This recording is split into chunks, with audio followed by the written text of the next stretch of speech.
I talk a lot about companies delivering value to their customers, but customers must realize that value potential that they purchase from you.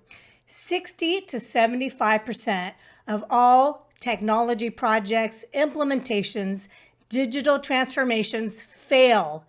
And in the US alone, that's costing the economy an estimated $50 to $150 billion a year. And that number is rising as organizations rush to implement artificial intelligence without addressing the most critical success factor, adoption.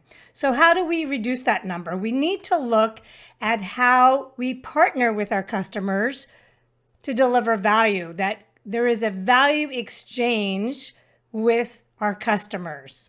Now, your company makes products, sells products, solutions, services, and when you sell it, you're selling the value promise. You're selling the value potential. But your customers have to be committed to that value exchange. Your customers create the value. So in B2B tech, customers create value when they use your product or service to achieve meaningful business outcomes, when they apply it to their companies, into their jobs, and into their lives. And while you might provide onboarding services, implementation, professional services, customer support, customer success, you can help enable value, but your customers have to create their own value. So here are 4 levels of customer value creation. So 1 is adoption, 2 is expansion, 3 is integration, and 4 is innovation.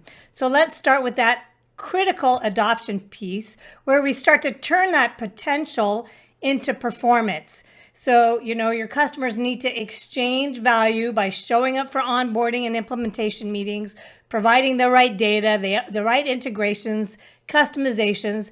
The leadership needs to make this implementation a priority so that it's successful, so that it's not one of the failed implementations. Then the users need to learn how to use your system. The value exchange there is that they need to show up and be enabled, right? Then they need to integrate it into their existing systems and processes. Teams need to establish new habits and workflows around it. And once they do, then they're going to see efficiency, speed, accuracy gains. But what's also really critical from the customer side is that they need to contribute change management processes. They can't just roll out a tool and expect everyone to adopt it. There needs to be internal incentives and metrics and goals and priorities around that. Because without adoption, then the technology is just shelfware and it becomes one of those failed implementations. So second is expansion. Customers deepen the usage, they go broader and deeper in your product.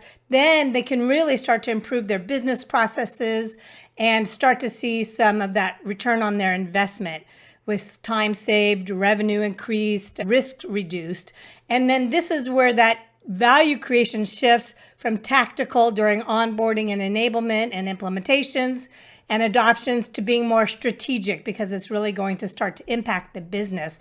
Then we have the integration where they embed it into their operating model, where your solution becomes a mission critical, indispensable tool.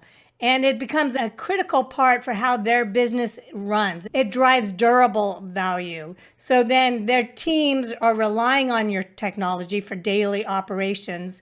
And the data that flows across systems informs business decisions.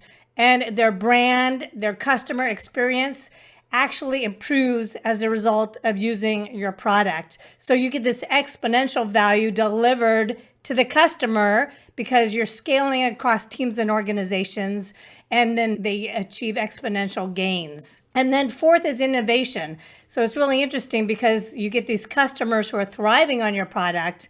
And when you get these advanced customers, then they start to co-create value with you because they give feedback and insights into your product and your roadmap. So you become value partners.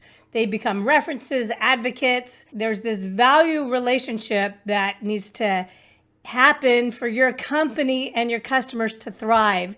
Because remember, when customers win, you win. To dive deeper, let's talk about my value gap analysis to help you increase the value you deliver and your customers receive.